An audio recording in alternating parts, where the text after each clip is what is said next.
তো গাইস, মনে করছি যে একটা সুন্দর একটা ভিডিও বানাবো, কিন্তু পারি নাই। মানে এত তাড়াহুড়ো ছিল, মানে কি কম, একদম ছতলং করি থুই গেছি, কিন্তু আমি মেকআপটাও ঠিকভাবে করতে পারিনি। যার কারণে দেখো আমার এখানে মেকআপ প্রোডাক্ট সব আইটেম আছে।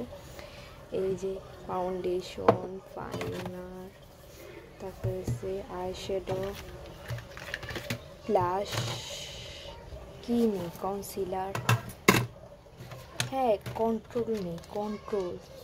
তবে এটা ছিল, এই যে এখানে লিপস্টিক, এখানে মাস্কারা, এটা হচ্ছে কি জানো, সেটিং স্প্রে। এটা খুলছে কি আমি তো জানি না, খুলছে কি, এটাও খুলছে কি, এগুলো তো এইভাবে রাখছি না। আচ্ছা ওকে ফাইন, তো এইগুলো এখন রাখি দিব। আমি মনে করছি যে তোমাদের সাথে একটা মেকআপ ভিডিও শেয়ার করব, কিন্তু পারিনি, আমার সম্ভব হয়নি, আমার কপাল খারাপ ছিল, যার কারণে মেকআপ ভিডিও আমি শেয়ার করতে পারি। সো এ পর্যন্ত।